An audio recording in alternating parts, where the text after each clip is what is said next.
नमस्ते, मैं हूं किशोर अजवाणी। घड़ी इशारा कर रही है 9 बजे रात का। वक्त 100 बात की एक बात का। ब्रेकिंग न्यूज है महादेव बेटिंग ऐप की जांच पर। इस मामले में अब सीधे छत्तीसगढ़ के मुख्यमंत्री भूपेश बघेल पर ईडी का शिकंजा कसता दिख रहा है। महादेव बेटिंग ऐप की जांच कर रही ईडी ने आरोप लगाया है कि महादेव बेटिंग ऐप से जुड़े लोगों ने 508 करोड़ रुपए छत्तीसगढ़ के मुख्यमंत्री भूपेश बघेल तक पहुंचाए। आरोपों के मुताबिक ये रकम छत्तीसगढ़ के अलग अलग नेताओं और अफसरों के जरिए भिजवाई गई। ईडी ने कुछ दिन पहले रायपुर में 5 करोड़ 39 लाख रुपए सीज किए थे और आरोपों के मुताबिक ये रकम उसी 508 करोड़ का हिस्सा है जो महादेव बेटिंग ऐप से जुड़े लोगों ने भेजी। आनंद तिवारी हमारे साथ जुड़ रहे हैं। आनंद, तो ये इसका क्या मतलब निकाला जाए? जी देखिए किशोर जी, ये एक काफी बड़ा झटका है जो मुख्यमंत्री भूपेश बघेल उनके लिए, क्योंकि सीधे तौर पर जो एक आरोपी है असीम दास, उसने खुलासा किया है कि किस तरह से जो छत्तीसगढ़ चुनाव है उसके लिए 5.39 करोड़ रुपए जो है वो दुबई से भेजे गए और इसके अलावा ईडी ने करीबन 15.59 करोड़ रुपए बेमानी अकाउंटों को जब्त भी किया है। और सबसे बड़ा खुलासा हुआ है किशोर जी की असीम ने पूछताछ में ये भी बताया कि अब तक करीबन 508 करोड़ रुपए महादेव ऐप के प्रमोटर जो है वो भूपेश बघेल और छत्तीसगढ़ सरकार को दे चुके हैं। इसका मतलब अब सीधे तौर पर छत्तीसगढ़ के जो मुख्यमंत्री हैं वो ईडी के रडार पर आ गए हैं। और बीजेपी ने इस मामले में कांग्रेस पर बड़ा हमला बोला है। बीजेपी के आईटी सेल के प्रमुख अमित मालवीय ने ट्वीट कर इस मामले में छत्तीसगढ़ के मुख्यमंत्री को घेरा और उन पर भ्रष्टाचार का बड़ा आरोप लगाया। यह खबर उस वक्त आई जब छत्तीसगढ़ में चुनाव आचार संहिता लगी हुई है और अगले हफ्ते वहां वोट डाले जाने हैं। इसलिए कांग्रेस ने चुनाव जीतने के लिए केंद्रीय एजेंसियों के गलत इस्तेमाल का आरोप बीजेपी पर लगा दिया। कांग्रेस प्रवक्ता जयराम रमेश ने ट्वीट कर पूरे मामले पर सफाई भी दी। अमिताभ सिन्हा हमारे साथ जुड़ रहे हैं इस पर। अमिताभ, तो अभी राजनीतिक तौर पर भी ये खबर जो है अब ये बड़ी हो जाएगी, चुनाव भी है वहां पर। बिल्कुल, जिस तरह से ईडी का नाम लिया है किशोर, भूपेश बघेल को पैसे पहुंचाए गए, ये बात महादेव ऐप के प्रमोटर्स के द्वारा ये काफी गंभीर है, जिसको ईडी अब जिसकी जांच जिसको आगे बढ़ाएगी। लेकिन किशोर, सबसे अहम बात है ईडी ने एक पुलिस कांस्टेबल को गिरफ्तार किया है जिसका नाम भीम यादव है, जो पिछले 3 साल में कई बार दुबई गया था और कई ऐसे लोगों से मिला था जहां महादेव ऐप के लोगों से, प्रमोटर से मिला था। उसकी भी पूछताछ हुई है। तो कुल मिलाकर ईडी अपने इन्वेस्टिगेशन के दायरे में भूपेश बघेल को ला रही है। कांग्रेस सवाल उठा रही है, लेकिन इतना तो साफ है कि जब वोटिंग होने वाली है छत्तीसगढ़ में, ऐसे में मुख्यमंत्री पर ऐसे इस तरह का इन का आरोप काफी कांग्रेस को नुकसान पहुंचा सकता है। जी हाँ, तो ये राजनीतिक खबर बड़ी होती हुई और जैसा अमिताभ ने बताया चुनाव हो रहे, चुनाव वहां पर सर पर हैं और मुख्यमंत्री पर इस तरह का आरोप कि ईडी के रडार पर खुद मुख्यमंत्री आ रहे हैं। इस पर और भी जैसे अपडेट आता है हम आप तक पहुंचाएंगे। उधर ब्रेकिंग न्यूज आ रही है। इजरायल और हमास की जंग के बीच पहली बार हिजबुल्लाह प्रमुख हसन नसरल्लाह दुनिया के सामने आया। जंग शुरू होने के बाद यह पहली बार हुआ कि हिजबुल्लाह चीफ ने दुनिया के सामने आकर बयान दिया। टेलीविजन पर आए नसरल्लाह ने इजरायल के खिलाफ बड़ी जंग का ऐलान कर दिया। उसके मुताबिक हिजबुल्लाह समेत उसके सभी साथियों की लड़ाई सिर्फ और सिर्फ यहूदियों के साथ है। यानी हसन नसरल्लाह ने यह साफ कर दिया कि यह जंग अभी और भड़क सकती है। इसी के साथ उसने अमेरिका को भी इजरायल की मदद पर आड़े हाथों लिया और उस पर दोहरा रवैया अपनाने का आरोप मढ़ दिया। हसन नसरल्लाह ने जंग का अंत इजरायल की हार से होने का ऐलान कर दिया और जंग शुरू होने के बाद पहली बार दुनिया के सामने आए हिजबुल्लाह चीफ हसन नसरल्लाह ने 7 अक्टूबर को इजरायल पर किए गए हमले को जिहाद बता दिया। टेलीविजन के जरिए सामने आए हसन नसरल्लाह ने यह भी साफ कर दिया कि उस हमले के पीछे ईरान नहीं था, बल्कि 7 अक्टूबर को किए गए हमले के पीछे पूरी तरह से हमास ही था।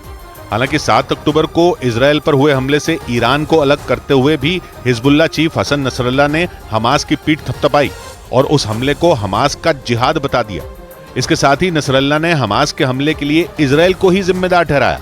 उसके मुताबिक गाजा और वेस्ट बैंक में इजरायल की सेना लगातार जुल्म ढाती रही है। इजरायल की जेलों में बड़ी संख्या में फिलिस्तीनी बंद हैं जिन पर अत्याचार किए जाते हैं। और हसन नसरल्लाह ने दावा किया कि इजरायल के कई साल से किए जा रहे ऐसे ही जुल्मों ने हमास को 7 अक्टूबर जैसा हमला करने पर मजबूर कर दिया। और तो और हसन नसरल्लाह ने अमेरिका से हथियार लेने पर इजरायल की सेना का जमकर मजाक भी उड़ाया।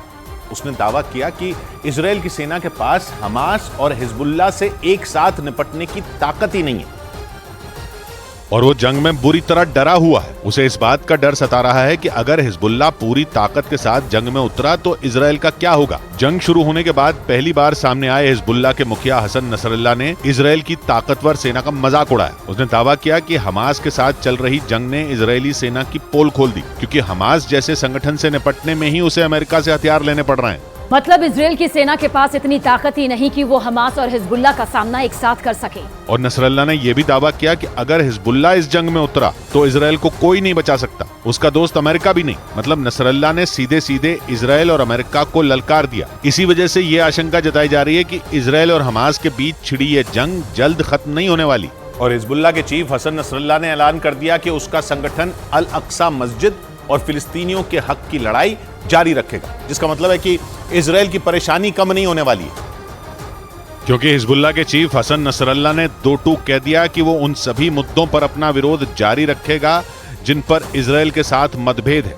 नसरल्लाह ने इजराइल को सलाह दी कि वो इस बात पर विचार करे कि आखिर हमास ने 7 अक्टूबर को उस पर इतना बड़ा हमला क्यों किया।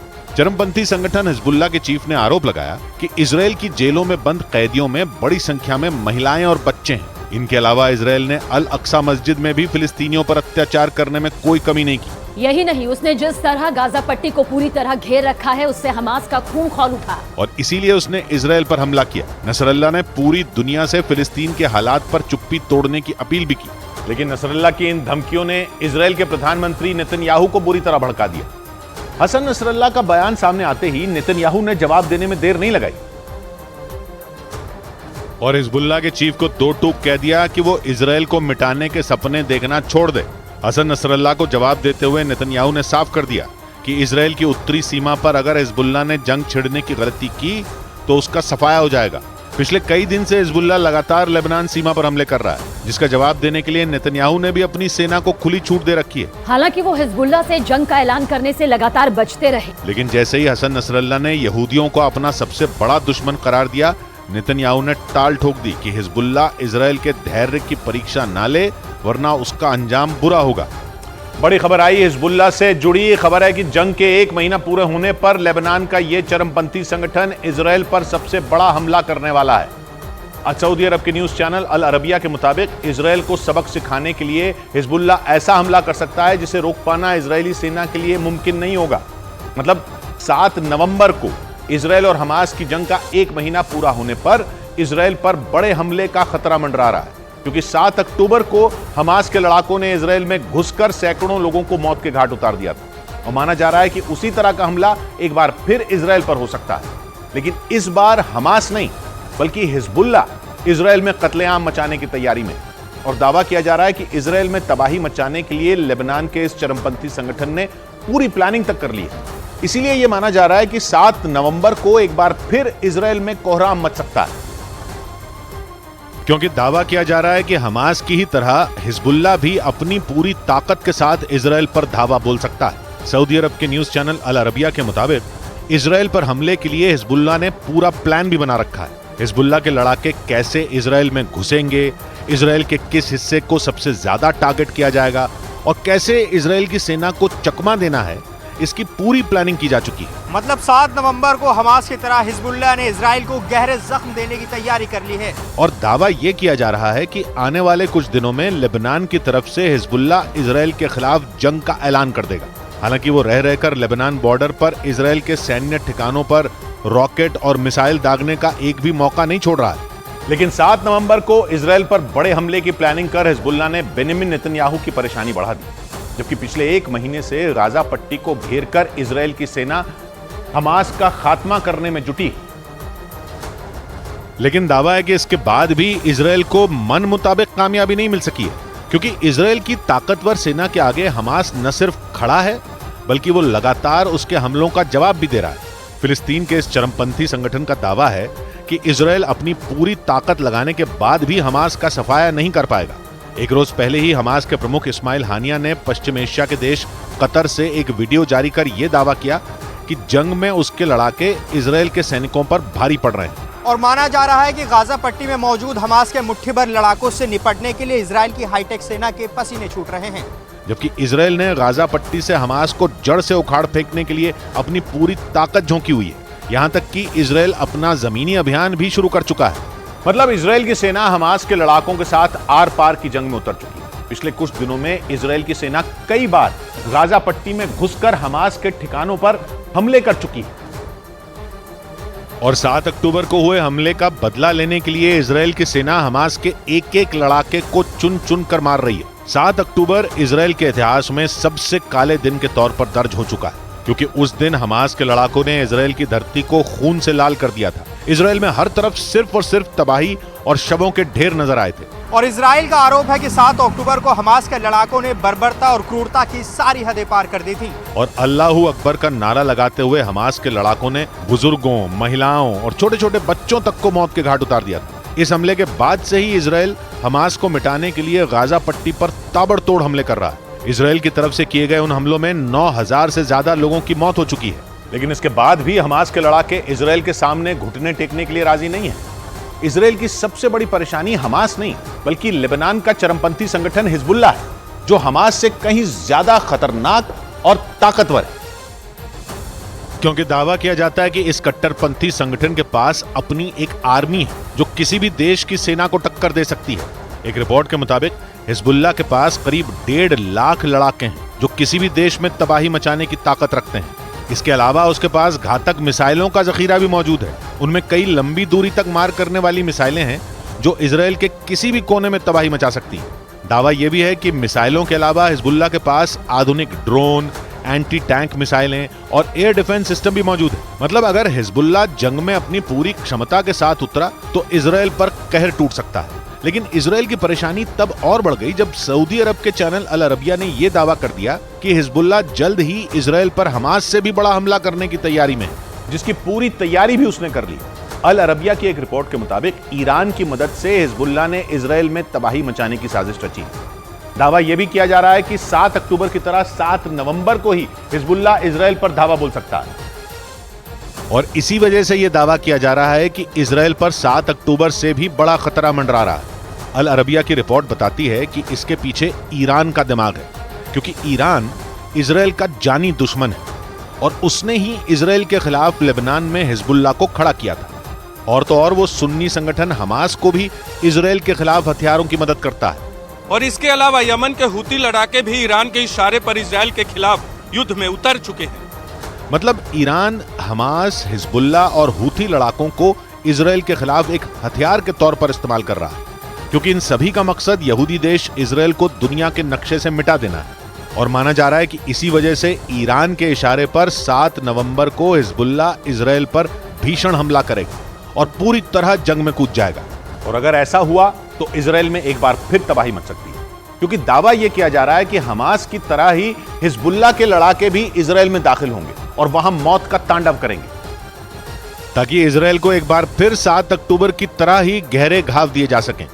माना जा रहा है कि अगर हिजबुल्लाह ने हमला किया तो फिर यह जंग और भयानक हो जाएगी, क्योंकि बेंजामिन नेतन्याहू कई बार यह साफ कर चुके हैं कि इजराइल की धरती पर किसी ने भी घुसने की कोशिश की तो उसका नामो निशान तक मिटा दिया जाएगा।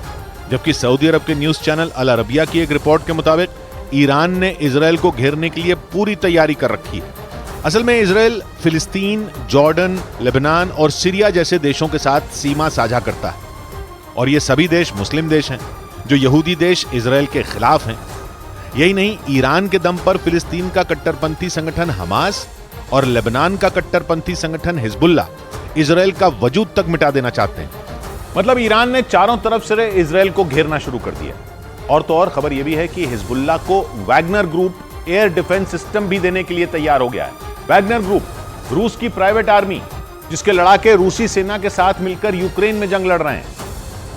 लेकिन वैगनर ग्रुप ने हमास और इजराइल के बीच छिड़ी जंग में भी एंट्री मार ली, क्योंकि अमेरिका की खुफिया एजेंसी CIA की एक रिपोर्ट के मुताबिक वैगनर ग्रुप इजराइल के खिलाफ जंग में उतरने को बेताब हिजबुल्लाह को एयर डिफेंस मिसाइल सिस्टम देने के लिए तैयार है।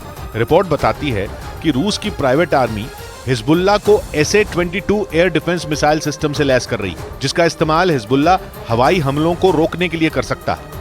हालांकि अभी तक इस मिसाइल सिस्टम की डिलीवरी नहीं की गई है, लेकिन आशंका जताई जा रही है कि अगर हिजबुल्लाह के पास यह हथियार पहुंच गया तो वो उसे गाजा पट्टी में मौजूद हमास के लड़ाकों को भी दे सकता है। और अगर हिजबुल्लाह इस मिसाइल सिस्टम को एक्टिवेट करता है तो वो इजराइल के F-16 और F-35 लड़ाकू विमानों को मार गिरा सकता है। इसीलिए यह दावा किया जा रहा है कि जंग में इजराइल की परेशानी कई गुना बढ़ सकती है, क्योंकि एक रिपोर्ट के मुताबिक वैगनर ग्रुप जो मिसाइल डिफेंस सिस्टम हिजबुल्लाह को देने की तैयारी में है, वो बैलिस्टिक मिसाइल और हाइपरसोनिक मिसाइलों को भी मार गिराने की ताकत रखता है।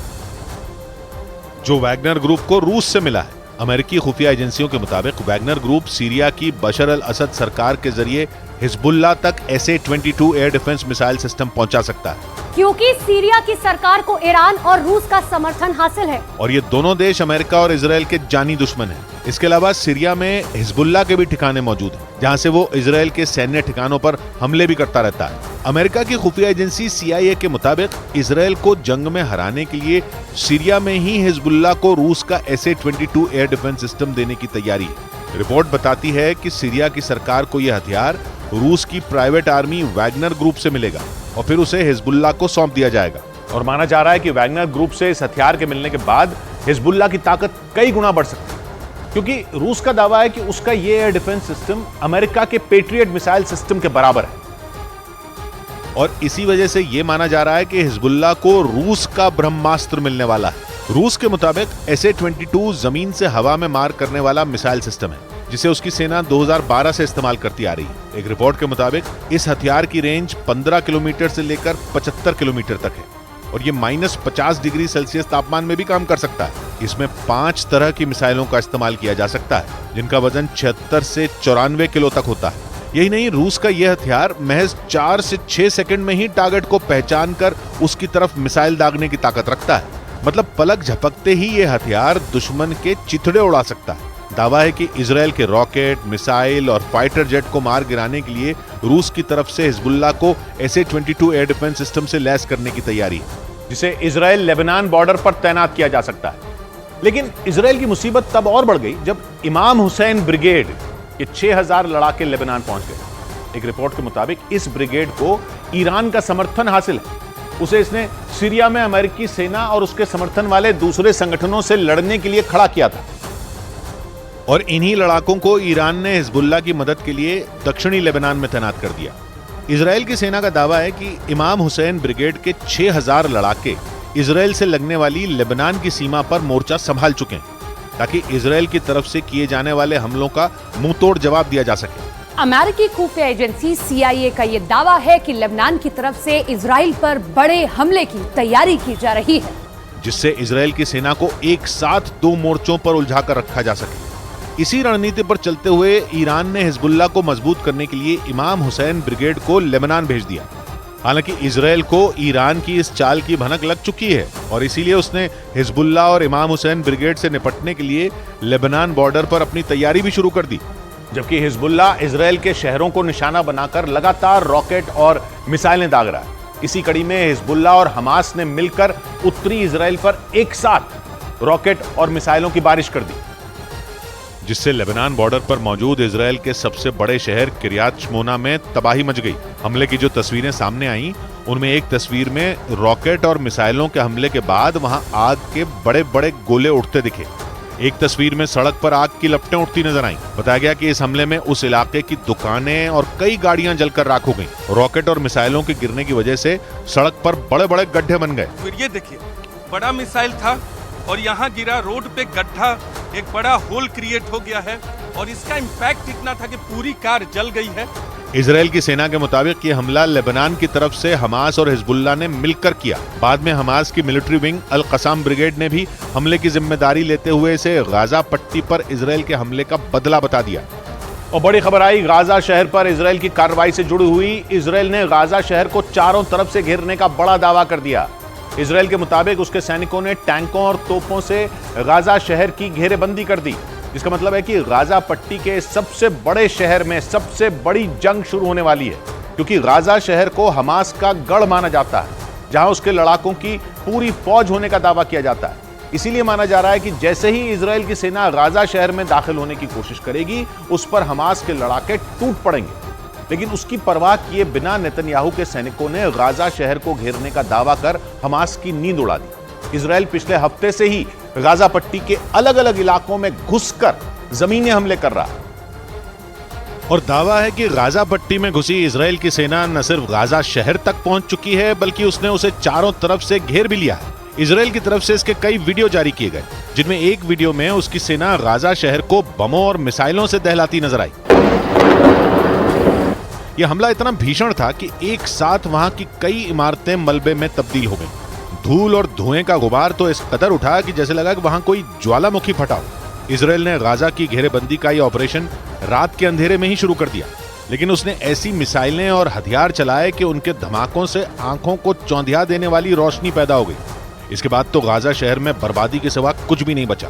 इन हमलों से पूरे शहर में हाहाकार मच गया, क्योंकि पिछले 28 दिन से जारी ये जंग उस वक्त और भीषण हो गई जब इजराइल की सेना गाजा शहर तक पहुंच गई। इससे पहले हमास ये दावा कर रहा था कि उसके लड़ाके इजराइल के सैनिकों को गाजा में घुसने नहीं देंगे, लेकिन इजराइल की सेना ने अपने दावे को पुख्ता करने के लिए गाजा शहर में अपने टैंकों और तोपों के घुसने का वीडियो भी जारी कर दिया। इस दौरान गाजा शहर पर लगातार हमले किए गए। यही नहीं, एक वीडियो में नेतन्याहू के सैनिक गाजा शहर के एक इलाके में इजराइल का झंडा गाड़ते दिखाई दिए। इसके बाद उसके कई सैनिक बख्तरबंद गाड़ियों से उतरते नजर आए। गाजा शहर में कदम रखते ही उन्होंने वहां अपनी अपनी पोजीशन ले ली। इसके अलावा कई और वीडियो में गाजा शहर की अलग अलग इमारतों को निशाना बनाते दिखाया गया। दावा है कि उन इमारतों में हमास के ठिकाने थे जहां कई लड़ाके ढेर कर दिए गए। यानी गाजा में अब इजराइल की सेना आर पार के मूड में है और इसीलिए इजराइल की सेना हमास के गढ़ माने जाने वाले गाजा शहर तक पहुंच गई। इजराइल कई बार यह ऐलान कर चुका है कि हमास के खात्मे तक वो जंग जारी रखेगा, और उसी मिशन के तहत उसकी सेना ने हमास के गढ़ गाजा शहर को घेर लिया। ये गाजा पट्टी का सबसे बड़ा शहर है जो उत्तरी हिस्से में बसा है। इजराइल का दावा है कि उसकी सेना गाजा पट्टी के कई इलाकों पर कब्जा करते हुए वहां तक पहुंची। यानी अगर इजराइल का दावा सही है तो यह हमास के लिए बहुत बड़ा झटका है, क्योंकि उसके लड़ाके इजराइल की सेना को रोकने की हर मुमकिन कोशिश में जुटे हुए थे। लेकिन इसके बावजूद इजराइल लगातार गाजा पट्टी में आगे बढ़ता जा रहा है। हालांकि इजराइल के हमलों से गाजा पट्टी का उत्तरी हिस्सा पहले ही काफी हद तक तबाह हो चुका है। 7 अक्टूबर को इजराइल पर हुए हमले के बाद से ही नेतन्याहू की सेना ने गाजा पट्टी के उत्तरी हिस्से को टारगेट किया हुआ। उन इलाकों में रहने वाले ज्यादातर लोग इजराइल की चेतावनी के बाद अपनी जान बचाने के लिए दक्षिणी हिस्से में जा चुके हैं। और इजराइल का दावा है कि वहां सिर्फ हमास के लड़ाके ही बचे हैं। यानी गाजा पट्टी के उत्तरी हिस्से पर पूरी तरह कब्जा करने के लिए इजराइल की सेना सबसे बड़ी लड़ाई लड़ने को तैयार है, क्योंकि इस बार इजराइल का सामना हमास के गढ़ में मौजूद लड़ाकों से होने वाला है। गाजा शहर को घेरने का मतलब है कि अब बाहर से कोई भी लड़ाका उस शहर में दाखिल नहीं हो सकता। हालांकि सुरंगों के रास्ते हमास के आतंकी ऐसा कर सकते हैं, क्योंकि इसकी जानकारी इजराइल को भी नहीं है। लेकिन माना जा रहा है कि जैसे ही इजराइल की सेना गाजा शहर में दाखिल होगी, वहां जबरदस्त युद्ध होगा। इस शहर पर कंट्रोल करने के लिए इजराइल को हमास के हजारों लड़ाकों से भिड़ना पड़ सकता है। इसके अलावा हमास की सुरंगों से भी इजराइल की सेना पर भीषण हमला होने की संभावना है। लेकिन दावा है कि इजराइल वहां पूरी तैयारी के साथ पहुंचा है। उसने सैकड़ों टैंक, तोपें और बख्तरबंद गाड़ियां तैनात कर दी हैं। और गाजा पट्टी में घुसने के बाद गाजा शहर को घेरने पर बेंजामिन नेतन्याहू ने अपनी सेना की पीठ थपथपाई। उन्होंने इस कार्रवाई को बहुत बड़ी कामयाबी बताया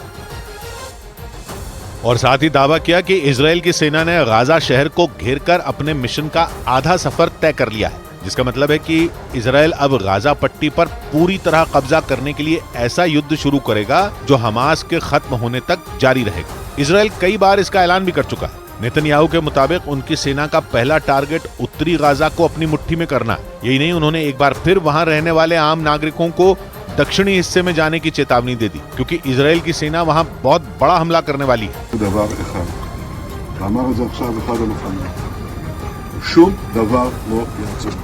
नेतन्याहू गाजा पट्टी की सीमा के नजदीक इजराइल के एक सैन्य अड्डे पर पहुंचे, जहां उन्होंने अपने सैनिकों का हौसला बढ़ाया। इजराइल की सेना के मुताबिक गाजा पट्टी में जमीनी हमले की कार्रवाई शुरू होने के बाद उसके करीब 20 सैनिकों की मौत हो चुकी है। लेकिन इसके बावजूद इजराइल लगातार जमीनी हमले करने में जुटा। उसने पिछले हफ्ते से ही गाजा पट्टी में सर्जिकल स्ट्राइक करनी शुरू कर दी थी, जिसे जमीनी हमले का ट्रेलर बताया जा रहा था, क्योंकि पिछले हफ्ते जब इजराइल ने सर्जिकल स्ट्राइक करनी शुरू की थी तब उसके सैनिक गाजा पट्टी में एक टारगेट सेट करके घुसते थे और फिर अपने मिशन को पूरा कर वापस आ जाते थे। लेकिन इजराइल ने इस अभियान में धीरे धीरे तेजी लाई और फिर उसने टैंकों, तोपों और बख्तरबंद गाड़ियों की संख्या बढ़ा दी, जो लगातार गाजा पट्टी में दाखिल होने लगी। इस दौरान नेतन्याहू की सेना ने हमास की सबसे बड़ी ताकत माने जाने वाली सुरंगों के जाल को भी बड़ा नुकसान पहुंचाने का दावा किया और उसी की बदौलत वो गाजा पट्टी में अंदर तक घुसती चली गई। 2 दिन पहले ही इजराइल ने यह दावा किया था कि जबालिया पर हमला करने के बाद उसने वहां के एक बड़े इलाके पर अपना कब्जा कर लिया है। यानी हमास के लड़ाके या तो मारे जा रहे हैं या फिर वो भीषण हमलों से बचने के लिए इलाके खाली करने में जुटे हैं। क्योंकि गाजा पट्टी में इजराइल की सेना की कार्रवाई लगातार जारी। दावा है कि इजराइल के सैनिक रात के अंधेरे में भी अपने मिशन में जुटे हुए हैं, जिसके कुछ वीडियो भी इजराइल ने जारी किए। उनमें एक वीडियो में इजराइल की सेना रात में भी गाजा पट्टी पर हमले करती नजर आई। इजराइल के मुताबिक उसने अपनी सबसे खतरनाक गोलानी ब्रिगेड को उत्तरी हिस्से पर कब्जा करने की जिम्मेदारी दे दी। पैदल सेना की यह ब्रिगेड इजराइल के लिए बेहद अहम है, क्योंकि इजराइल ने अब तक जितनी भी लड़ाइयां लड़ी हैं उनमें गोलानी ब्रिगेड का खास रोल रहा है। यही नहीं, दावा है कि इस ब्रिगेड के जवानों को जो भी जिम्मेदारी दी जाती है वो उसे पूरा करके ही दम लेते हैं। और खबर है कि गाजा पट्टी में मौजूद सुरंगों के जाल का तोड़ निकालने में इजराइल की सेना इनका इस्तेमाल कर रही है, क्योंकि माना जाता है कि सुरंगों को तबाह किए बिना गाजा पट्टी के किसी भी इलाके में इजराइल का दाखिल होना संभव नहीं है। और इसीलिए इजराइल गाजा पट्टी में आगे बढ़ने के साथ हमास की सुरंगों को भी तबाह करने का दावा कर रहा है। इजराइल की सेना ने गाजा पट्टी के एक इलाके में अपने ऑपरेशन के दौरान हमास की कई सुरंगें तबाह कर दी, जिसका एक वीडियो भी उसने जारी किया। उस वीडियो में दिखा कि इजराइल के सैनिक गाजा पट्टी के एक इलाके में हमले के बाद पहुंचे तो उन्हें वहां हमास की कुछ सुरंगें नजर आईं। उनके आसपास मलबा फैला हुआ दिखाई दिया। इमारतों के अलावा खेतों में भी उन सैनिकों को कुछ सुरंगों का पता चला। इजराइल का दावा है कि उसके ताबड़तोड़ हमलों ने हमास की इस ताकत को आधा कर दिया है, क्योंकि उत्तरी गाजा की ज्यादातर सुरंगें या तो तबाह हो चुकी हैं या इजरायली सेना के कब्जे में आ चुकी हैं। माना जाता है कि पूरी की पूरी गाजा पट्टी ही सुरंगों के जाल के ऊपर बसी हुई है। हालांकि इसका खमियाजा भी हमास को भुगतना पड़ रहा है, क्योंकि जब इजराइल किसी एक ठिकाने को निशाना बनाकर हमला कर रहा है तो उसके नीचे बनी सुरंगों की वजह से दूसरी इमारतें भी हमले की चपेट में आ रही हैं। और जैसे ही गाजा में इजराइल की सेना घुसी, इस बात से तमतमाए हमास के लड़ाकों ने इजराइल की फौज पर जोरदार पलटवार कर दी। उन्होंने भी इजराइल के सैनिकों पर रॉकेट की अंधाधुंध बारिश कर दी, ताकि इजराइल के सैनिकों को इतनी भीषण चोट पहुंचाई जाए कि वो खौफ से भर जाएं। गाजा में घुसने के बाद हमास के ठिकानों पर इजराइल की सेना ने जैसे ही हमले तेज किए, बदले की आग में जल रहे हमास के लड़ाकों ने भी इजराइल के सैनिकों को मिटाने की कसम खाई। इसके बाद उन्होंने भी जमीनी लड़ाई में शामिल इजराइल के सैनिकों पर रॉकेट की बारिश कर दी। हमास ये बात अच्छे तरीके से जानता है कि इजराइल की सेना गाजा में जितने अंदर तक घुसेगी उसकी मुश्किलें उतनी ही बढ़ेंगी, क्योंकि इजराइल अपने टैंकों से उसके ठिकानों पर गोलों की बौछार कर रहा है। इसीलिए गाजा में इजराइल के सैनिकों को आगे बढ़ने से रोकने के लिए हमास के लड़ाके भी जोरदार पलटवार कर रहे हैं। लेकिन कहा जा रहा है कि इजराइल की सेना के लिए वहां सुरंगों में छिपे लड़ाके सबसे ज्यादा मुसीबत खड़ी कर रहे हैं, क्योंकि वो सुरंगों से निकलकर हमले करने के बाद वापस उनमें ही छिप जाते हैं।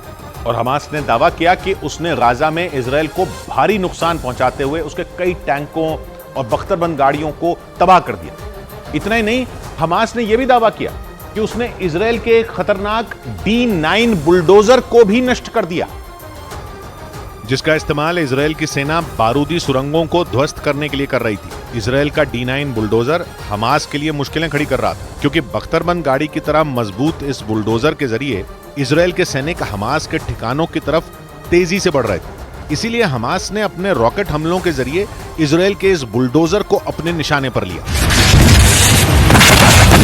इतना ही नहीं, दावा किया गया कि हमास का कहर इजराइल के उन टैंकों पर भी बरपा जो हमास के ठिकानों को बर्बाद करने के लिए आग उगल रहे थे।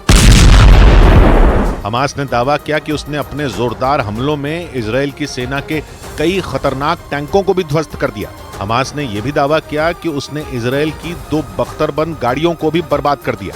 और खबर है कि इसीलिए गाजा में हमास ने अपने लड़ाकों की पीठ थपथपाई, क्योंकि इजराइल को जितना ज्यादा नुकसान होगा उतना ही वो जमीनी हमले की कार्रवाई से बचना चाहेगा। और इसीलिए हमास के लड़ाके इजराइल की सेना पर पलटवार करने का एक भी मौका नहीं छोड़ रहे हैं। इजराइल के सैनिकों को वो चुन चुन कर मारना चाहते हैं। रॉयटर्स के मुताबिक हमास गाजा में घुसे इजराइल के जवानों पर अंधाधुंध गोलियां बरसा रहा है। खबर के मुताबिक इजराइल की सेना गाजा के उन इलाकों की तरफ तेजी से बढ़ रही है जहां हमास का गढ़ है, ताकि हमास की जड़ों को ऐसा काटा जाए कि वो दोबारा खड़ा ना हो सके। यही वजह रही कि हमास ने भी अपने वजूद को बचाने के लिए पूरी ताकत झोंक दी। हमास ने दावा किया कि जमीनी ऑपरेशन में इजराइल को वो भारी चोट पहुंचा रहा है, जिसका मकसद सिर्फ इतना है कि इजराइल के जवान गाजा में घुसकर हमले करने से खौफ खाएं। इसीलिए हमास अपने लड़ाकों की तारीफ कर उनका हौसला भी बढ़ा रहा है। लेकिन हमास ने एक बार फिर इजराइल को ऐसी खतरनाक धमकी दे डाली जिसे सुनकर किसी की भी रूह कांप जाए। कतर के टीवी चैनल अल जजीरा के मुताबिक हमास ने इजराइल के सैनिकों को खौफनाक मौत देने की बात कही और साफ कर दिया कि अगर गाजा में बड़े पैमाने पर जमीनी ऑपरेशन किया गया तो वहां इजराइल के सैनिकों के शवों का ढेर लग जाएगा। हमास ने खतरनाक चेतावनी देते हुए कह दिया कि अगर इजराइल नहीं माना तो गाजा से सिर्फ उसके सैनिकों के शवों के टुकड़े ही इजराइल वापस जाएंगे।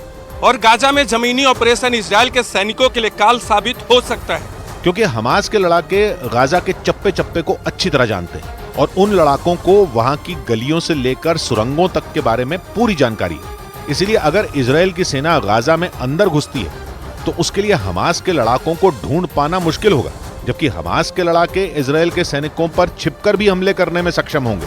इसीलिए हमास ने इजराइल को गाजा की धरती से दूर रहने की चेतावनी दे डाली। और हमास ने सिर्फ चेतावनी नहीं दी बल्कि उसने दावा किया कि जमीनी ऑपरेशन के दौरान उसने इजराइल के 23 सैनिकों को मौत की नींद सुला दिया। यानी हमास से जारी इस जंग में इजराइल को भी नुकसान उठाना पड़ रहा है। मतलब हमास पर जमीनी हमले की कीमत इजराइल को चुकानी पड़ रही है।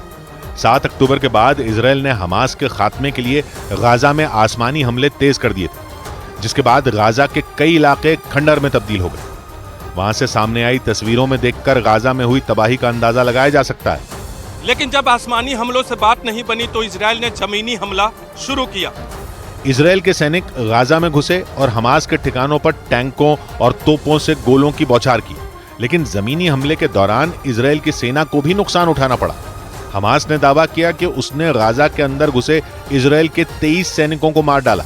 गाजा में जमीनी ऑपरेशन के दौरान भारतीय मूल के ही एक सैनिक की भी मौत हो गई। यानी जमीनी हमला करना इजराइल के लिए घाटे का सौदा साबित हो रहा है, क्योंकि आसमानी हमले में इजराइल को नुकसान नहीं हो रहा था। इस बीच इजराइल के मीडिया ने दावा किया कि हमास इजराइल पर दबाव बनाने के इरादे से बंधकों के परिवार वालों को उन्हीं के मोबाइल से मैसेज भेज रहा है।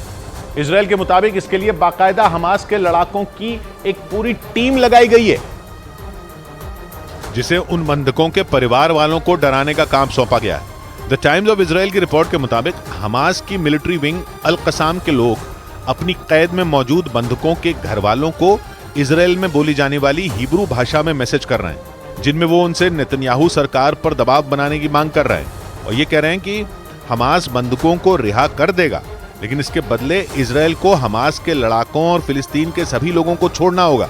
और इजराइल का आरोप है कि हमास बंधकों के बदले इजराइल की जेलों में बंद कैदियों का सौदा करना चाहता है। इजराइल के मीडिया के मुताबिक इन मैसेजों में यह भी लिखा जा रहा है कि इजराइल की सरकार इस प्रस्ताव को ठुकरा चुकी है। इजराइल का मानना है कि इन मैसेजों के जरिए हमास इजराइल के लोगों को वहां की सरकार के खिलाफ भड़काना चाहता है।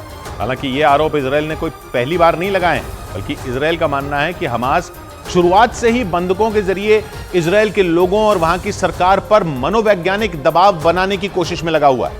इजराइल के मुताबिक हमास ने यह कोशिश 7 अक्टूबर को ही शुरू कर दी थी और दावा है कि जब हमास के लड़ाके इजराइल में घुसे थे तो उन्होंने कुछ लोगों से उनके मोबाइल छीनकर उनके घर वालों को बंकरों से बाहर निकलने की धमकियां दी थी। आरोप है कि इसके बाद उन लड़ाकों ने उन बंधकों पर हो रहे अत्याचार के वीडियो बनाए और उन वीडियो को उन्हीं बंधकों के जरिए सोशल मीडिया पर अपलोड किया। दावा है कि हमास के लड़ाके अपनी कैद में मौजूद बंधकों के ट्विटर और फेसबुक अकाउंट चला रहे हैं, जिनके जरिए वो पूरे इजराइल में दहशत फैलाने की कोशिश में है। और इजराइल का आरोप है कि हमास इस तरह से बंधकों के परिवार वालों को डराना चाहता है ताकि इजराइल को इस लड़ाई में अंदर से कमजोर किया जा सके। हालांकि इजराइल ने यह भी साफ कर दिया कि वो हमास के इस जाल में किसी भी कीमत पर नहीं फंसने वाला, क्योंकि इजराइल पहले भी यह साफ कर चुका है कि उसका पूरा फोकस गाजा में फंसे बंधकों को निकालने पर है। और खबर है कि इस मामले में इजराइल की मदद के लिए अमेरिका भी आगे आ चुका है। और इजराइल के मीडिया के मुताबिक अमेरिका ने गाजा में फंसे बंधकों की लोकेशन पता करने के लिए अपने टोही ड्रोन को काम पर लगा दिया। खबर है कि अमेरिका का MQ-9 रीपर ड्रोन गाजा पट्टी के आसपास मंडराता हुआ देखा गया। माना जा रहा है कि उसे हमास की सुरंगों की लोकेशन पता लगाने के इरादे से वहां भेजा गया, क्योंकि इजराइल का आरोप है कि हमास ने इन्हीं सुरंगों में इजराइल के लोगों को बंधक बनाकर रखा है और इजराइल उन्हें किसी भी कीमत पर वहां से निकालना चाहता है, जिसके लिए वो साम दाम दंड भेद वाली नीति अपना रहा है। इसी कड़ी में उसने अमेरिका से MQ-9 रीपर ड्रोन की मदद मांगी है, जो गाजा में मौजूद हमास की सुरंगों का ब्लूप्रिंट इजराइल को मुहैया कराने की ताकत रखता है। क्योंकि इजराइल हमास के इस सुरंग नेटवर्क में घुसने का रास्ता खोजने में एड़ी चोटी का जोर लगा चुका है। लेकिन इस बार दांव पर कई लोगों की जान लगी हुई है और इजराइल को इस बात का भरोसा है कि उसका यह काम अमेरिका का भरोसेमंद MQ-9 रीपर ड्रोन ही कर सकता है, क्योंकि अमेरिका का ये टोही ड्रोन दुश्मन के इलाके में घुसकर उसकी जानकारी जुटाने के लिए ही जाना जाता है। अमेरिका का दावा है कि उसका MQ-9 रीपर ड्रोन 445 किलोमीटर प्रति घंटा की रफ्तार से उड़ सकता है और करीब 2000 किलोमीटर क्षेत्र की निगरानी कर सकता है। आसमान में यह करीब 50,000 फीट की ऊंचाई तक जा सकता है और यह इतना ताकतवर है कि अपने साथ 1746 किलो बारूद लेकर उड़ान भर सकता है। मतलब ये ड्रोन न सिर्फ जानकारी जुटाएगा बल्कि अगर जरूरत पड़ी तो इससे हमला भी किया जा सकता है। और माना जा रहा है कि इसी वजह से अमेरिका ने इसे गाजा में इस्तेमाल करने का फैसला लिया, क्योंकि न सिर्फ इजराइल बल्कि अमेरिका भी यही चाहता है कि गाजा में मौजूद बंधकों की जल्द से जल्द रिहाई हो सके। क्योंकि इजराइल का मानना है कि हमास की कैद में मौजूद बंधक ही उसके ऑपरेशन में सबसे बड़ा रोड़ा साबित हो रहे हैं। इजराइल पहले ही ऐलान कर चुका है कि जिस दिन हमास ने बंधकों को रिहा किया, इजराइल गाजा से हमास का नामो निशान मिटा देगा। और इजराइल का आरोप है कि हमास भी ये बात अच्छी तरह से जानता है, इसलिए वो बंधकों को सुरक्षा कवच की तरह इस्तेमाल कर रहा है। लेकिन हमास की कैद में मौजूद लोग सिर्फ इजराइल के लिए परेशानी नहीं है, बल्कि हमास के इस कदम से दुनिया के कई देश चिंता में हैं, क्योंकि रॉयटर्स की एक रिपोर्ट के मुताबिक हमास के बंधक बनाए गए लोगों में 138 विदेशी नागरिक भी हैं, जिनमें थाईलैंड के 54 नागरिक शामिल हैं। इसके साथ ही अर्जेंटीना के 15 लोग, 12 लोग जर्मनी के और 12 नागरिक अमेरिका के भी हैं। हालांकि हमास ने जिन 240 से ज्यादा लोगों को बंधक बनाया हुआ है उनमें बड़ी तादाद इजराइल के लोगों की ही है। लेकिन रॉयटर्स के मुताबिक इसके अलावा इन बंधकों में 25 और देशों के नागरिक भी हैं और माना जा रहा है कि यही बात इजराइल पर अंतर्राष्ट्रीय स्तर पर दबाव बनाने का काम कर रही है। और दूसरी तरफ नेतन्याहू इसी मुद्दे पर अपने ही देश में लगातार घिरते जा रहे हैं। वहां के लोग नेतन्याहू सरकार पर बंधकों को छुड़ा पाने में नाकाम होने का आरोप लगाते हुए उनके खिलाफ खड़े हो गए हैं।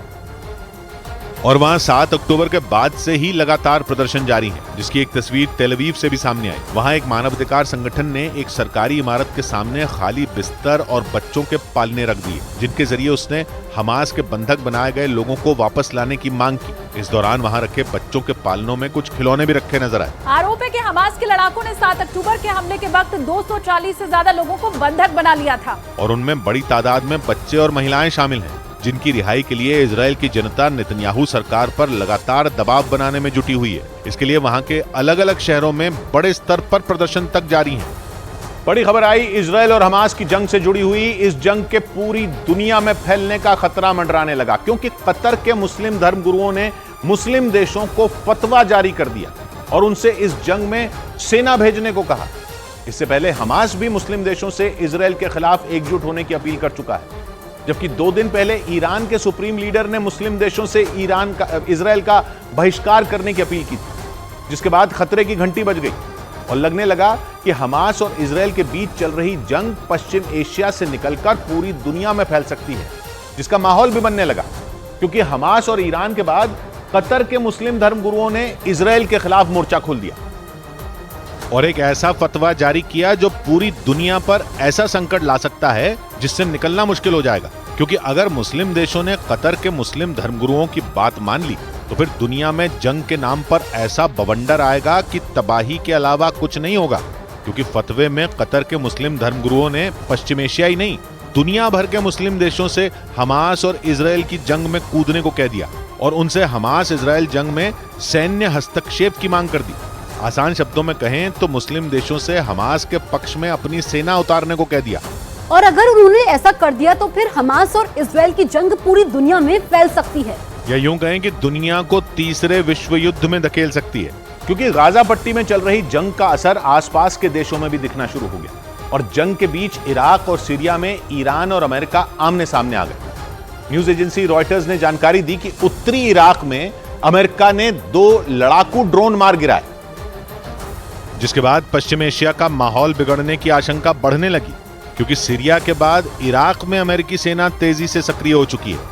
न्यूज एजेंसी रॉयटर्स ने जानकारी दी कि उत्तरी इराक में अमेरिका ने 2 लड़ाकू ड्रोन मार गिराए। अमेरिका ने यह कार्रवाई इराक के अल हरीर मिलिट्री बेस के ठीक ऊपर की। उत्तरी इराक का यह मिलिट्री बेस वहां के कुर्दिस्तान इलाके में आता है, जहां अमेरिका के लड़ाकू विमानों ने 2 ड्रोनों को निशाना बनाया। जबकि इससे कुछ ही दिन पहले अमेरिकी सेना ने सीरिया में ईरान के ठिकानों को निशाना बनाया था, जिसके कुछ ही दिन बाद अमेरिका ने एक और जबरदस्त हमला किया। जबकि पिछले हफ्ते ही अमेरिकी सेना ने सीरिया में घुसकर ईरान के ठिकानों पर बमबारी कर दी थी, जिसके लिए खुद बाइडेन ने ही हरी झंडी दी थी। हालांकि अमेरिका ने यह साफ कर दिया था कि इस कार्रवाई का हमास और इजरायल की जंग से कोई लेना देना नहीं है। लेकिन गाजा में भीषण बमबारी के बीच अमेरिका का सीरिया में ईरान के ठिकानों पर बम बरसाना पश्चिम एशिया समेत पूरी दुनिया की परेशानी बढ़ा सकता है, क्योंकि इस बमबारी के बाद जिस तरह का माहौल बना उसने इशारा किया कि हमास और इजरायल की जंग की आग फैल रही है। क्योंकि पिछले हफ्ते अमेरिकी लड़ाकू विमान पूर्वी सीरिया में घुस गए थे, जहां उन्होंने ईरान की सेना के 2 ठिकानों पर बमबारी कर दी थी। और यह सब इसलिए हुआ था क्योंकि 7 अक्टूबर से गाजा में शुरू हुई जंग के बाद सीरिया और इराक में अमेरिकी सैनिकों पर 14 बार हमले हुए थे। ये दावा अमेरिकी न्यूज एजेंसी ने किया था और जानकारी दी थी कि हमास और इजरायल की जंग के बीच अमेरिकी सैनिकों पर इराक में 11 और सीरिया में 3 बार हमले हुए, जिसके बाद बाइडेन के निर्देश पर पूर्वी सीरिया में अमेरिकी सेना ने ऑपरेशन किया था। यही नहीं, कुछ ही घंटे बाद वो इराक में भी घुस गई थी और वहां ईरान के ठिकानों को निशाना बनाया था, जिसके बाद खबर आई कि अमेरिका ने पश्चिम एशिया में अमेरिकी सैनिकों की सुरक्षा बढ़ानी शुरू कर दी, क्योंकि सालों से उसके सैनिक आईएसआईएस के अंत के नाम पर पश्चिम एशिया के कई मुस्लिम देशों में तैनात हैं। लेकिन हमास से इजरायल की जंग शुरू होने के बाद पश्चिम एशिया में अमेरिका मुस्लिम देशों के निशाने पर आ गया, क्योंकि हमास से जंग में अमेरिका इजरायल के साथ खड़ा है, या यूं कहें कि हमास के खिलाफ गाजा में चल रही इस जंग को अमेरिका और इजरायल एक साथ लड़ रहे हैं और इसीलिए मुस्लिम देशों ने इजरायल और अमेरिका दोनों के खिलाफ मोर्चा खोल दिया। और अगर कतर के मुस्लिम धर्म गुरुओं के फतवे के बाद अगर मुस्लिम देशों ने अपनी सेना गाजा में भेज दी तो और भी बात बिगड़ जाएगी, क्योंकि ऐसे हालात में इजरायल और अमेरिका को पश्चिम एशिया के मुस्लिम देशों से एक साथ लड़ना पड़ सकता है। और फिलहाल बाइडेन ऐसा करने की हालत में नजर नहीं आ रहे, यानी अमेरिका ना इजरायल को छोड़ने की हालत में है और ना अरब देशों को।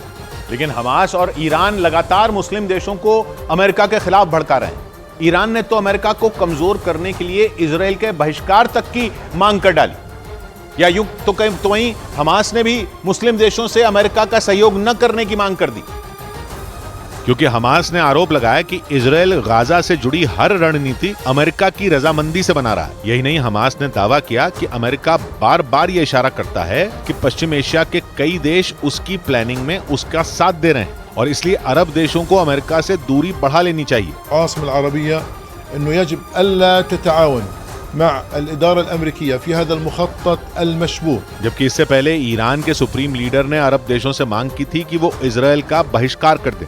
यही नहीं, उनके एक करीबी ने बयान दिया कि गाजा के मामले में संयम बनाए रखने के लिए अमेरिका ईरान के सामने गिड़गिड़ा रहा है, क्योंकि ईरान बहुत ताकतवर हो चुका है। जिसका मतलब यह हुआ कि हमास और इजरायल की जंग की आड़ में ईरान अमेरिका को उकसा रहा है, क्योंकि इजरायल को एक बार नहीं बल्कि कई बार जंग के अलग अलग मोर्चे खुलने की धमकी दी गई, जिसमें हिजबुल्ला और हूथी लड़ाके उसका बड़ा हथियार हो सकते हैं, जो केवल इजरायल को ही नहीं बल्कि अमेरिका को भी कमजोर कर सकते हैं। क्योंकि अमेरिका की सेना पश्चिम एशिया के कई मुस्लिम देशों में आईएसआईएस के खात्मे के नाम पर बैठी है, जिनमें इराक, जॉर्डन, कुवैत, सऊदी अरब, सीरिया और संयुक्त अरब अमीरात जैसे देश शामिल हैं। जॉर्डन और सीरिया की सीमा तो इजरायल से भी लगती है और इसीलिए इजरायल और हमास की जंग का कनेक्शन सीरिया में अमेरिका की एयर स्ट्राइक से जोड़ा गया और आशंका जताई गई कि सीरिया और इराक में अमेरिका और ईरान के भिड़ने से रूस भी इस जंग में कूद सकता है, क्योंकि यूक्रेन जंग के बाद अब ईरान और रूस की दोस्ती पक्की हो चुकी है। और जिस तरह से ईरान ने यूक्रेन में हाहाकार मचाने के लिए रूस को हथियार दिए थे, वैसे ही रूस सीरिया और इराक में ईरान की मदद कर सकता है। और अगर सच में ऐसा हो गया तो फिर तो ये लड़ाई रूस और अमेरिका की बन सकती है, जिसमें ईरान भी होगा, इजरायल भी होगा और पश्चिम एशिया के दूसरे मुस्लिम देश भी होंगे। मतलब यूक्रेन जंग के बाद दुनिया के अलग अलग हिस्सों में जो आग सुलगी थी वो हमास और इजरायल के युद्ध में भड़क सकती है, जिसमें पश्चिम एशिया के मुस्लिम देशों की भूमिका अहम हो सकती है, क्योंकि गेंद अब उनके पाले में है।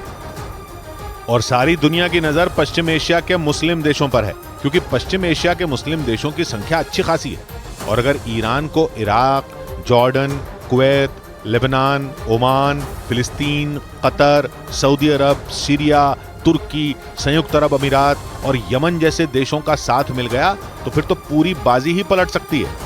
यही नहीं, इन देशों के पास तेल जैसा एक ऐसा हथियार है जो अमेरिका और इजराइल की कमजोरी बन सकता है। क्योंकि यूक्रेन जंग के दौरान तेल और गैस के मुद्दे पर अमेरिका को सऊदी अरब ने घुटनों पर ला दिया था, जिसके बाद रूस और चीन ने पश्चिम एशिया में अपनी चाल चलनी शुरू कर दी थी, क्योंकि चीन ने सालों पुराने दो दुश्मनों यानी ईरान और सऊदी अरब को साथ लाकर खड़ा कर दिया था और पश्चिम एशिया में अमेरिका की पकड़ कमजोर होने लगी थी। और हमास और इजराइल की जंग ने तो अमेरिका का पूरा खेल ही खराब कर दिया, क्योंकि पश्चिम एशिया में चीन की कूटनीति अमेरिका की कूटनीति पर भारी पड़ती दिखी, क्योंकि जिस शिया सुन्नी के झगड़े का अमेरिका को फायदा मिल रहा था, चीन ने वो झगड़ा ही खत्म करवा दिया। और पश्चिमी एशिया में एक तरफ यहूदी और दूसरी तरफ मुस्लिम खड़े नजर आए और अमेरिका दोनों की दुश्मनी में पिसता नजर आया। नौबत यह आ गई कि बाइडेन को अमेरिका में रहने वाले अरब मुसलमानों के संगठन ने वोट न देने की धमकी दे डाली, यानी हमास और इजराइल की जंग का असर 2024 में अमेरिका में होने वाले चुनाव पर भी पड़ सकता है, क्योंकि अमेरिका में रहने वाले अरब मुसलमानों के संगठन ने बाइडेन पर दबाव बनाना शुरू कर दिया।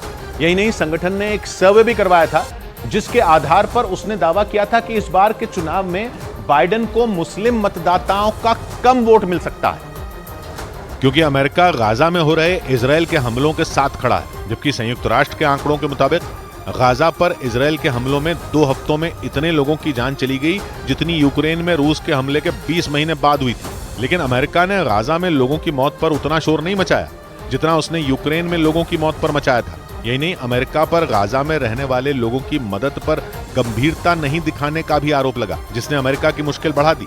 नौबत यह आ गई कि सीज फायर पर कड़ा रुख दिखाने वाले बाइडेन को एक दिन पहले छोटे से युद्ध विराम का सुझाव देना पड़ गया था। माना जा रहा है कि बाइडेन ने मुस्लिम मतदाताओं की नाराजगी के चक्कर में ऐसा बयान दिया था, क्योंकि जिस तरह से गाजा में आम लोगों की मौत हो रही है उससे मुस्लिम देश गुस्से में। यही नहीं, दुनिया के अलग अलग देशों में रहने वाले कई मुस्लिम धर्मगुरुओं ने खुलकर हमास का साथ दिया, जिनमें ऑस्ट्रेलिया के एक मुस्लिम धर्मगुरु भी शामिल हैं, जिन्होंने हमास की तारीफ की।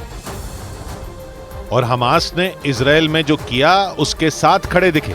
ऑस्ट्रेलिया के जिस मुस्लिम धर्मगुरु ने हमास की तारीफ की, उनका असली नाम तो नहीं पता चला, लेकिन वहां उन्हें लोग ब्रदर इस्माइल के नाम से जानते हैं, जिन्होंने बयान दिया कि ISIS और अलकायदा का झंडा ही उनका झंडा है और सुन्नी मुसलमानों ने पहली बार बहादुरी का काम किया, जबकि इससे पहले ईरान ही था जो इजराइल पर निशाना साधता था। यही नहीं, इस मुस्लिम धर्मगुरु ने शिया बहुल ईरान की तारीफ भी की और उत्तरी इजराइल में हिजबुल्ला के हमलों का जिक्र किया और ईरान की पीठ थपथपाई, क्योंकि शिया संगठन हिजबुल्ला ईरान के इशारे पर लगातार इजराइल की नाक में दम करता रहा है। और ब्रदर इस्माइल कहे जाने वाले इस मुस्लिम धर्मगुरु ने इस बात पर खास जोर दिया, क्योंकि हमास एक सुन्नी संगठन है और ब्रदर इस्माइल के नाम से पहचाने जाने वाले इस मुस्लिम धर्मगुरु ने इसी बात की ओर ध्यान खींचा। हालांकि इस लड़ाई में शिया बहुल देश ईरान हमास का साथ दे रहा है और लगातार इजराइल को धमका रहा है। 7 अक्टूबर को जैसे ही हमास ने इजराइल पर अब तक का सबसे खतरनाक हमला किया, हिजबुल्ला के लड़ाकों ने भी इजराइल की नाक में दम करना शुरू कर दिया था, क्योंकि दक्षिणी इजराइल के साथ साथ उत्तरी इजराइल में भी जंग जैसे हालात बन गए। जबकि हमास सुन्नी संगठन है और हिजबुल्ला शिया संगठन, तो वहीं ISIS जैसा आतंकी संगठन भी सुन्नी मुसलमानों का ही है। और ऑस्ट्रेलिया में ब्रदर इस्माइल के नाम से पहचाने जाने वाले मुस्लिम धर्मगुरु ने ISIS और हमास के सुन्नी कनेक्शन को ही हाईलाइट किया और हमास की पीठ थपथपाई। वैसे हमास के हमले के बाद इजराइल कई बार हमास को नया ISIS कह चुका है और अब तो एक मुस्लिम धर्मगुरु ने ही ये कनेक्शन निकाल दिया है और इजराइल के खिलाफ जंग तेज करने का ऐलान कर दिया। यानी इजराइल और अमेरिका दोनों के खिलाफ वो लोग सिर उठा रहे हैं जिनके खिलाफ वो सालों से मोर्चा खोलकर बैठे और उनसे युद्ध लड़ रहे हैं। लेकिन 7 अक्टूबर के बाद इजराइल और अमेरिका एक तरफ हो गए और उनके कई दुश्मन साथ आ गए, क्योंकि गाजा में हजारों आम लोगों की मौत ने इजराइल और अमेरिका के खिलाफ गुस्सा भड़का दिया। यूक्रेन जंग के बाद अमेरिका ने पुतिन पर यूक्रेन में नरसंहार का आरोप लगाया था, लेकिन गाजा में हजारों लोगों की मौत पर वो घिर गया, क्योंकि अमेरिका ने गाजा के मुद्दे पर इजराइल की आलोचना नहीं की। यही नहीं, वो इजराइल के लिए संयुक्त राष्ट्र तक से भिड़ गया, जिसने मुस्लिम देशों को भड़का दिया और ऐसा माहौल बन गया कि हमास और इजराइल की जंग दुनिया के कई हिस्सों में फैलने का डर सताने लगा, क्योंकि अब इस जंग में किसी न किसी तरह से रूस, चीन, अमेरिका और यूरोप के देश शामिल हो चुके हैं और अपने अपने हिसाब से पश्चिम एशिया में अपना दांव चल रहे हैं। इस बीच इजराइल की सेना ने दावा किया कि हमास अपनी सुरंगों में अब हथियारों के अलावा बड़ी मात्रा में तेल भी जमा कर रहा है और इजराइल की सेना के मुताबिक इसके लिए हमास ने गाजा के शिफा अस्पताल को चुना है। क्योंकि गाजा का शिफा अस्पताल हमास के लिए एक सुरक्षा कवच के जैसा है। इजराइल की सेना के मुताबिक हमास ने उस अस्पताल के नीचे सुरंगों का मकड़ जाल बिछा रखा है और उन्हीं सुरंगों में हमास बड़ी मात्रा में तेल जमा कर रहा है ताकि इजराइल पर एक बार फिर बड़ा हमला किया जा सके। इजराइल की सेना के मुताबिक शिफा अस्पताल के एक कर्मचारी ने दावा किया कि हमास के लड़ाकों ने अस्पताल के अंदर ही सुरंगों में जाने के रास्ते बना रखे हैं और उन्हीं रास्तों के जरिए तेल पहुंचाया जा रहा है। यही नहीं, हमास के लड़ाके शिफा अस्पताल के अंदर भी मौजूद हैं, जो पूरे अस्पताल की निगरानी में जुटे हुए हैं, जिसके सबूत होने का दावा इजराइल की फौज ने किया। लेकिन इजराइल के हमले की आशंका से पहले ही गाजा के शिफा अस्पताल की हालत बेहद खराब हो चुकी है। वहां ईंधन की कमी की वजह से मरीजों का इलाज नहीं हो पा रहा है। यही नहीं, कुछ मरीजों की मौत तो दवा नहीं मिलने की वजह से हो गई। और गाजा के शिफा अस्पताल में 2000 से ज्यादा मरीज जिंदगी और मौत के बीच झूल रहे हैं। गाजा के शिफा अस्पताल से जो वीडियो सामने आया, उसमें अस्पताल के हर कोने में बस मरीज ही नजर आए। उस अस्पताल में मरीजों की संख्या इतनी ज्यादा बढ़ गई कि डॉक्टरों को एक कमरे से दूसरे कमरे तक जाने में भी परेशानियों का सामना करना पड़ रहा है। उत्तरी गाजा में इजराइल की सेना लगातार बमबारी कर रही है, जिसकी वजह से गाजा के शिफा अस्पताल में लगातार घायलों की गिनती बढ़ती जा रही है। ऐसा इसलिए क्योंकि ये अस्पताल उत्तरी गाजा में ही मौजूद है, लेकिन मरीजों को उस अस्पताल तक ले जाना भी मुश्किल हो रहा है क्योंकि इजराइल ने बमबारी कर वहां पहुंचने वाली सड़कों को भी बर्बाद कर दिया। यही नहीं, जो मरीज किसी तरह से इलाज के लिए अस्पताल पहुंच रहे हैं, उनका इलाज भी नहीं हो पा रहा। इजराइल के मीडिया के मुताबिक अस्पताल में जो दवाइयां और ईंधन बचा था, उसे भी हमास के लड़ाकों ने चुरा लिया।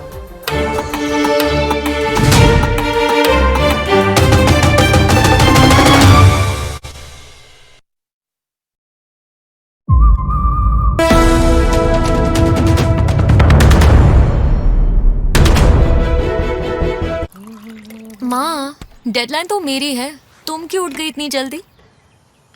मैं नहीं कर पाऊंगी ये सब अपने बच्चों के लिए। पहले ना मैं भी यही कहती थी। प्यार से चाय बनाते, प्यार से रिश्ते निभाते। वाघ बकरी चाय हमेशा रिश्ते बनाए। ये नया इंडिया, नए नजरिए का इंडिया, जहां लोगों का नंबर 1 भरोसा बनता है वो जो उनके मुद्दे, उनकी आवाज निडर होकर उठाता है। लोगों की नंबर 1 पसंद बनता है वो जो सिर्फ रफ्तार नहीं, जिम्मेदारी पर भी विश्वास रखता है। देश का नंबर 1 न्यूज चैनल बनता है वो जो देश हित और जनहित दोनों को सर्वोपरि समझता है। न्यूज़ 18 इंडिया, नए इंडिया का नया नंबर 1 न्यूज चैनल। मैंने फैन से पूछा था कि कौन से वेलनेस ड्रिंक की रेसिपी जानना चाहेंगे, एंड दे चोज मसाला चाय। हमें इनकी कोई जरूरत नहीं है, मैं सारे इंग्रेडिएंट्स यहाँ हैं। 7 मसालों की गुडनेस जो बढ़ाए आपकी वेलनेस। परफेक्ट मसाला चाय अब कोई भी बना पाए। वाघ बकरी स्पाइस टी।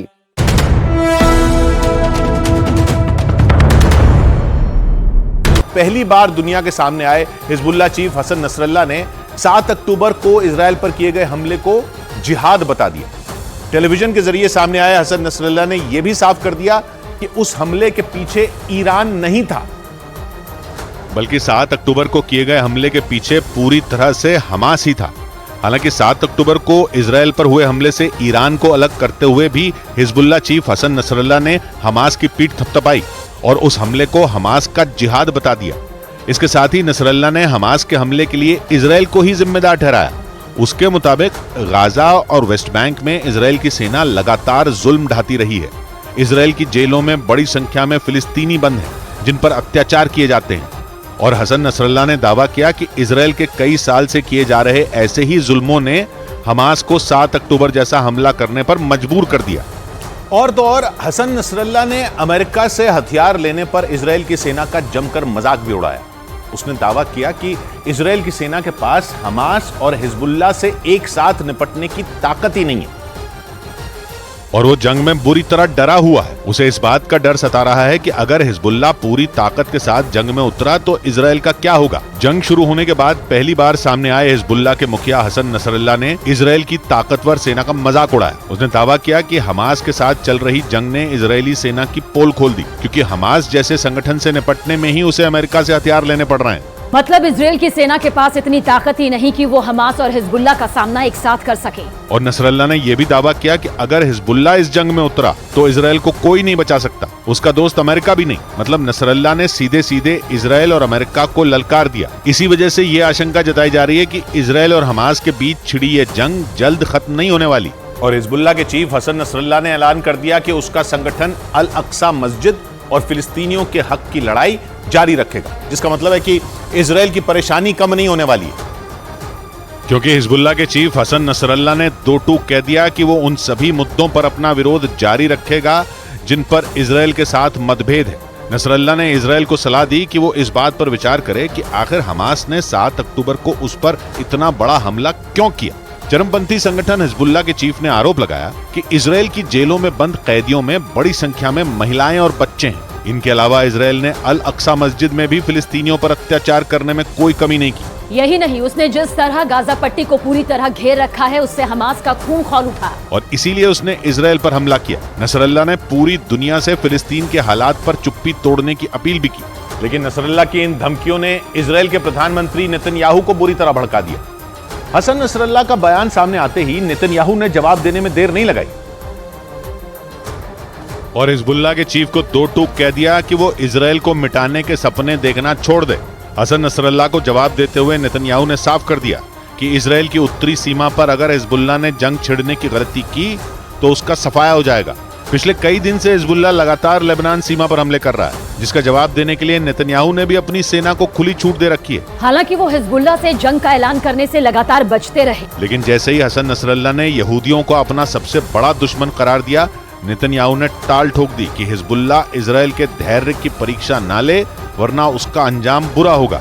इस बार हमास नहीं बल्कि हिजबुल्ला इजराइल में कत्लेआम मचाने की तैयारी में, और दावा किया जा रहा है कि इजराइल में तबाही मचाने के लिए लेबनान के इस चरमपंथी संगठन ने पूरी प्लानिंग तक कर ली है।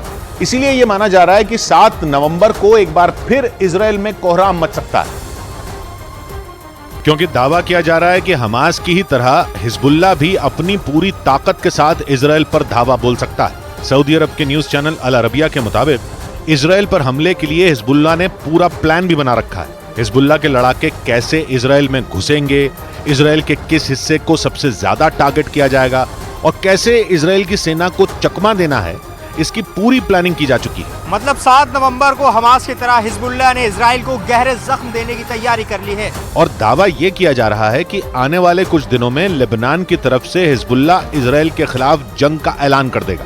हालांकि वो रह रहकर लेबनान बॉर्डर पर इजराइल के सैन्य ठिकानों पर रॉकेट और मिसाइल दागने का एक भी मौका नहीं छोड़ रहा है।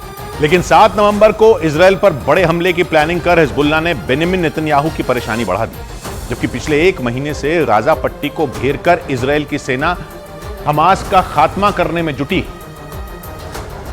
लेकिन दावा है कि इसके बाद भी इजराइल को मन मुताबिक कामयाबी नहीं मिल सकी है, क्योंकि इजराइल की ताकतवर सेना के आगे हमास न सिर्फ खड़ा है बल्कि वो लगातार उसके हमलों का जवाब भी दे रहा है। फिलिस्तीन के इस चरमपंथी संगठन का दावा है कि इजराइल अपनी पूरी ताकत लगाने के बाद भी हमास का सफाया नहीं कर पाएगा। एक रोज पहले ही हमास के प्रमुख इस्माइल हानिया ने पश्चिम एशिया के देश कतर से एक वीडियो जारी कर यह दावा किया कि जंग में उसके लड़ाके इजराइल के सैनिकों पर भारी पड़ रहे हैं। और माना जा रहा है कि गाजा पट्टी में मौजूद हमास के मुट्ठीभर लड़ाकों से निपटने के लिए इजराइल की हाईटेक सेना के पसीने छूट रहे हैं, जबकि इजराइल ने गाजा पट्टी से हमास को जड़ से उखाड़ फेंकने के लिए अपनी पूरी ताकत झोंकी हुई है। यहाँ तक कि इजराइल अपना जमीनी अभियान भी शुरू कर चुका है। मतलब इजराइल की सेना हमास के लड़ाकों के साथ आर पार की जंग में उतर चुकी है। पिछले कुछ दिनों में इजराइल की सेना कई बार गाजा पट्टी में घुसकर हमास के ठिकानों पर हमले कर चुकी है। और 7 अक्टूबर को हुए हमले का बदला लेने के लिए इजराइल की सेना हमास के एक-एक लड़ाके को चुन चुन कर मार रही है। 7 अक्टूबर इजराइल के इतिहास में सबसे काले दिन के तौर पर दर्ज हो चुका है, क्योंकि उस दिन हमास के लड़ाकों ने इजराइल की धरती को खून से लाल कर दिया था। इजराइल में हर तरफ सिर्फ और सिर्फ तबाही और शवों के ढेर नजर आए थे। और इजराइल का आरोप है कि 7 अक्टूबर को हमास के लड़ाकों ने बर्बरता और क्रूरता की सारी हदें पार कर दी थी। और अल्लाहू अकबर का नारा लगाते हुए हमास के लड़ाकों ने बुजुर्गों, महिलाओं और छोटे छोटे बच्चों तक को मौत के घाट उतार दिया था। इस हमले के बाद से ही इजराइल हमास को मिटाने के लिए गाजा पट्टी पर ताबड़तोड़ हमले कर रहा है। इजराइल की तरफ से किए गए उन हमलों में 9,000 से ज्यादा लोगों की मौत हो चुकी है। लेकिन इसके बाद भी हमास के लड़ाके इजराइल के सामने घुटने टेकने के लिए राजी नहीं है। इजराइल की सबसे बड़ी परेशानी हमास नहीं बल्कि लेबनान का चरमपंथी संगठन हिजबुल्लाह है, जो हमास से कहीं ज्यादा खतरनाक और ताकतवर है। क्योंकि दावा किया जाता है कि इस कट्टरपंथी संगठन के पास अपनी एक आर्मी है।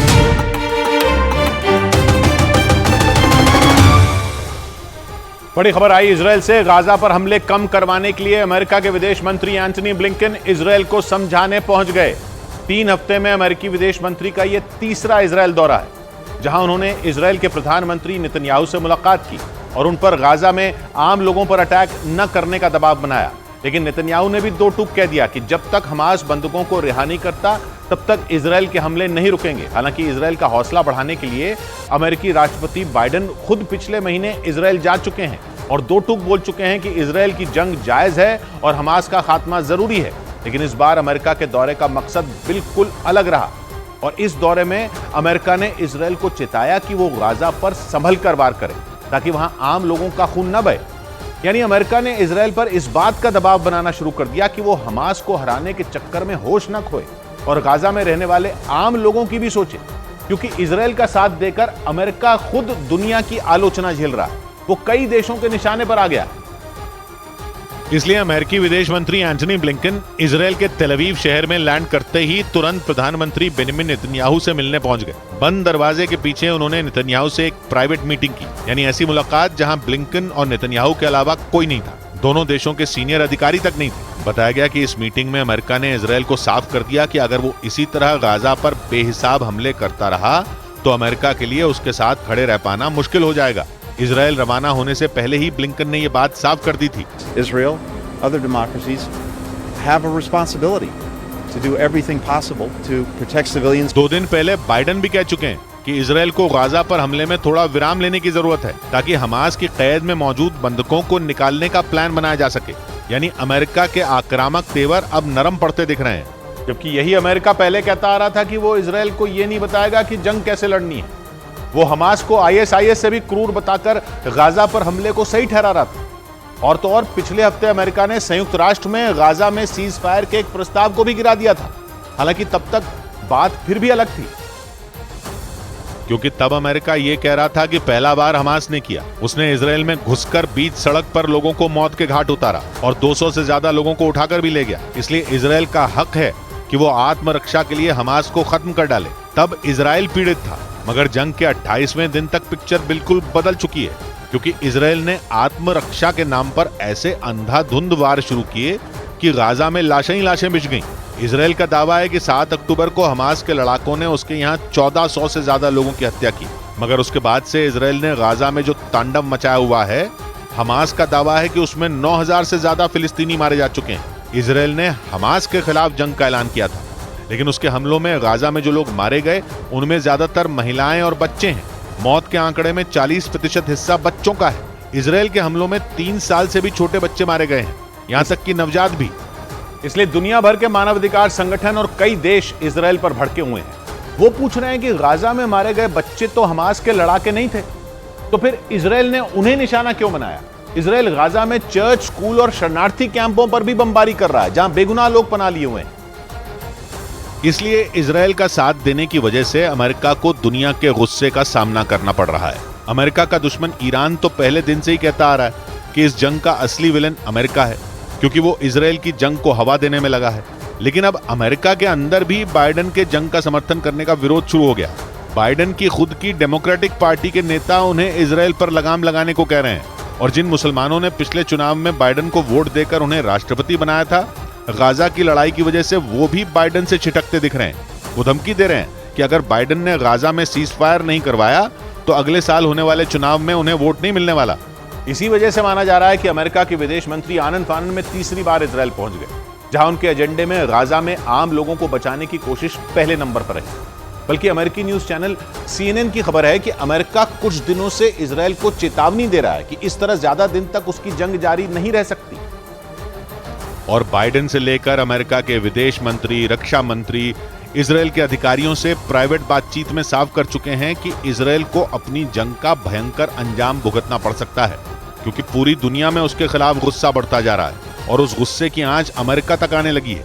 अमेरिका के दोस्त तक तमतमाए हुए हैं। इसराइल का पड़ोसी और मुस्लिम देश जॉर्डन इसराइल से अपने राजदूत को वापस बुला चुका है। जॉर्डन अमेरिका का दोस्त है, इसलिए ब्लिंकन के दौरे में जॉर्डन भी शामिल है। मगर उनके पहुंचने से पहले ही जॉर्डन ने अपनी नाराजगी जाहिर कर दी और साफ कह दिया कि वो अमेरिका से सीधे सीधे जंग रुकवाने को कहेगा। पश्चिम एशिया में अमेरिका का पुराना दोस्त सऊदी अरब भी गाजा में आम लोगों की मौत पर आग बबूला है और अमेरिका इसराइल की वजह से पश्चिम एशिया में अपने बाकी दोस्त नहीं खो सकता। मुस्लिम देश उस पर दबाव बना रहे हैं और अब अमेरिका इसराइल पर दबाव बना रहा है, क्योंकि गाजा पर इसराइल के हमलों को युद्ध अपराध बताया जा रहा है, जिन पर सुनवाई करने का अधिकार इंटरनेशनल क्रिमिनल कोर्ट के पास है। लेकिन इसराइल इस कोर्ट को मान्यता नहीं देता, इसलिए उसे खुद पर कार्रवाई का कोई डर नहीं।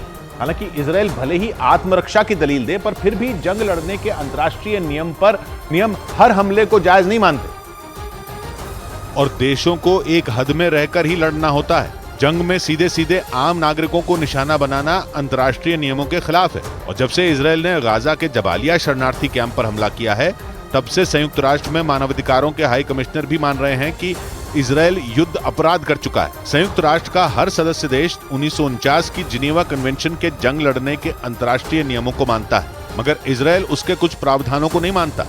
उधर गाजा में जंग के बीच वेस्ट बैंक में भी इसराइल की सेना और फिलिस्तीनियों के बीच झड़प हुई, जिसमें 4 फिलिस्तीनी मारे गए। इसराइल के मीडिया के मुताबिक 7 अक्टूबर को हुए हमले के बाद से इसराइल ने वेस्ट बैंक में भी सख्ती बढ़ा दी और आरोप लगा कि जेनिन के शरणार्थी शिविर में छापेमारी के दौरान इसराइल की सेना और फिलिस्तीनियों के बीच तीखी झड़प हो गई, जिसमें गोलीबारी भी हुई और उस झड़प की तस्वीरें भी सामने आई, जिनमें जेनिन के एक शरणार्थी शिविर के बाहर झगड़ा होता दिखा। इसी दौरान वहां से गोली चलने की तेज आवाज भी आई और आरोप लगा कि जेनिन के शरणार्थी शिविर में छापेमारी के दौरान इसराइल की सेना की गोलीबारी में 4 फिलिस्तीनी मारे गए। जेनिन कैंप इसराइल के कब्जे वाले वेस्ट बैंक के उत्तर में, जहां 2 लाख से ज्यादा फिलिस्तीनी रहते हैं। दावा किया गया कि 7 अक्टूबर के बाद से वेस्ट बैंक के शरणार्थी शिविरों में इसराइल की सेना ने छापेमारी बढ़ा दी, जिसकी वजह से फिलिस्तीनियों से उसकी झड़पें तेज हो गई। और इसराइल ने दावा किया कि वेस्ट बैंक के शरणार्थी शिविरों में हमास के लड़ाके भी छिपे हो सकते हैं, इसीलिए 7 अक्टूबर के हमले के बाद उसने जेनिन में छापेमारी तेज कर दी। वेस्ट बैंक पर इसराइल और फिलिस्तीन दोनों अपना दावा करते हैं और इसी वजह से इसराइल की सेना और वेस्ट बैंक के शरणार्थी शिविरों में रहने वाले फिलिस्तीन समर्थकों के बीच झड़प होती रहती है। न्यूज एजेंसी रॉयटर्स के मुताबिक इसराइल की सेना ने दावा किया कि उन्हें जेनिन के शरणार्थी शिविर में हमास के लड़ाकों के छिपे होने का शक था, क्योंकि एक दिन पहले इसराइल की सेना को वेस्ट बैंक में एक इजरायली लड़के का शव मिला था और इसी के बाद उन्होंने वेस्ट बैंक के शरणार्थी शिविरों में तलाशी अभियान तेज कर दिया। जबकि फिलिस्तीन के स्वास्थ्य मंत्रालय ने आरोप लगाया कि वेस्ट बैंक में पिछले 18 महीनों से लगातार हिंसा हो रही है और 7 अक्टूबर के बाद बढ़ी झड़पों में कम से कम 121 फिलिस्तीनी मारे गए। और इस बीच खबर है कि इसराइल की सेना ने वेस्ट बैंक के नाबलूस इलाके में बने शरणार्थी शिविरों पर भी छापेमारी की। हमास के साथ शुरू हुई जंग के बाद से वेस्ट बैंक में हालात बिगड़ने लगे हैं और इसराइल की सेना वहां भी सख्ती बरत रही है।